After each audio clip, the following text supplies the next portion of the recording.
Okay, for this week's video, I've got here a 2001 CB400 Super 4 Spec 1. So I rented this for about a week to test it out. So I'm going to do a review of this bike. Okay, let's turn it on and see what it sounds like.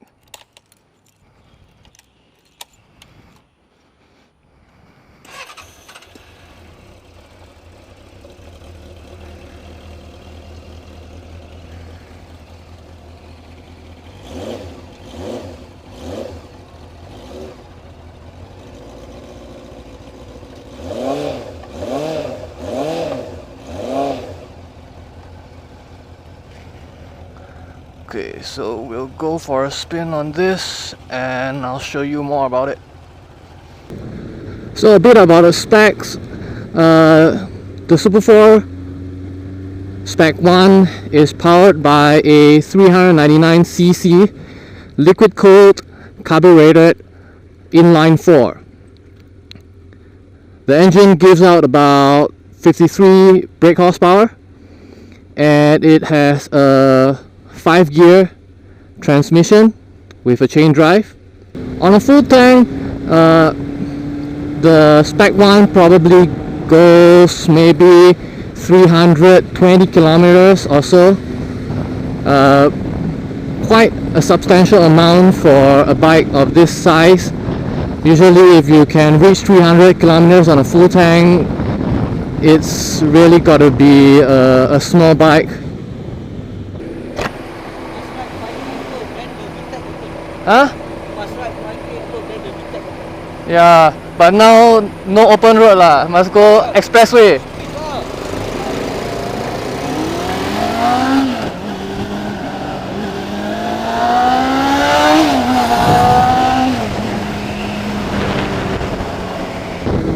This thing is a lot of fun.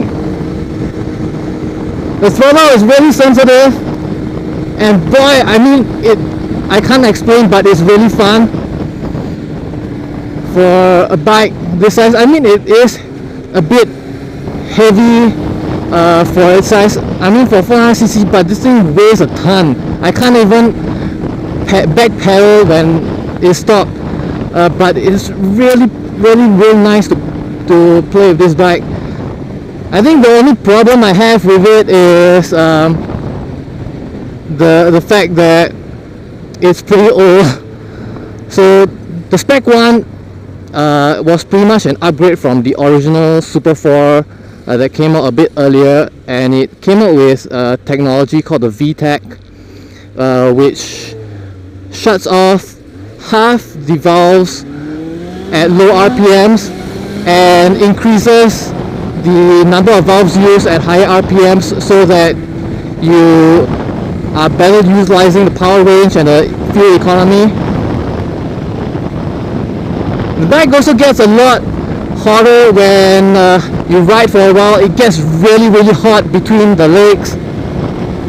This thing also doesn't have an odometer, it doesn't have a trip meter, so I do not know how they really check the miles on this thing, but that's something to keep in mind if you're buying this secondhand. But despite the weight, I'm pretty surprised that this thing is actually quite agile.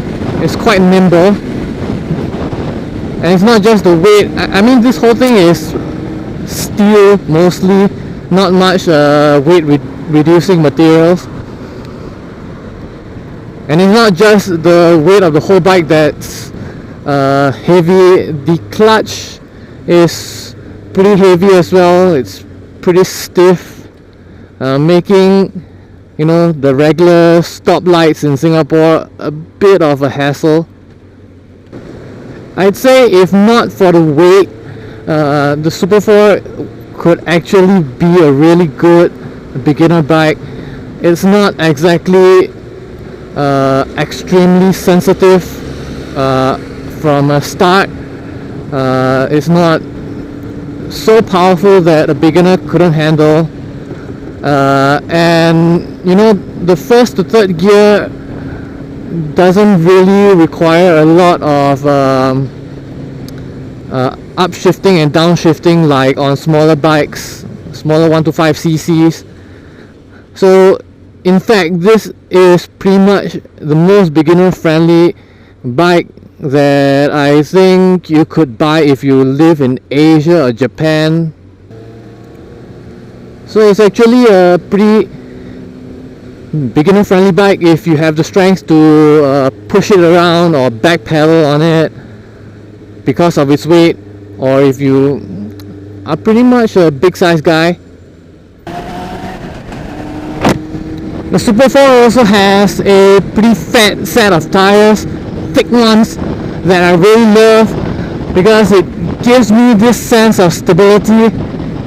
I mean, if you add the weight and the thick tires, it really makes you feel very stable on it.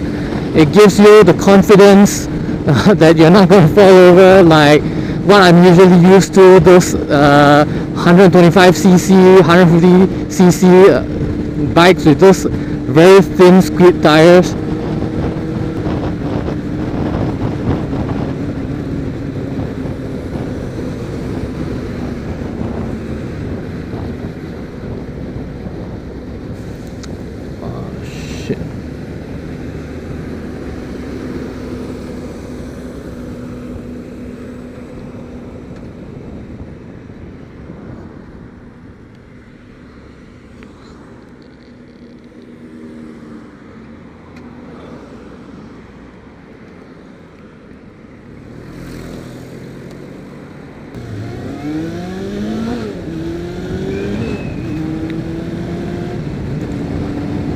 So the thing to watch out for is the Spec 1 does not have a reserve tank at all. So my fuel gauge is broken because this is a freaking rental. A broken fuel gauge and the lack of a reserve tank is a bad combination. So if you ever have one of these, you guys better be careful with the amount of distance you are traveling at. The newer Super 4s that you can buy nowadays, starting with the 2008 Revo models, introduced the PGM FI fuel injection, new stuff like a better idle intake valve, and I think the recent ones have ABS as standard right now. So the Super 4 has come a long way if you are buying them new, and it's a really great bike, especially if you consider that something as old as this is already not bad. It's been touted as the most reliable workhorse in Singapore and Japan. So I hope you enjoyed this video. If you like it, please hit the like and subscribe button below, and I'll see you next time.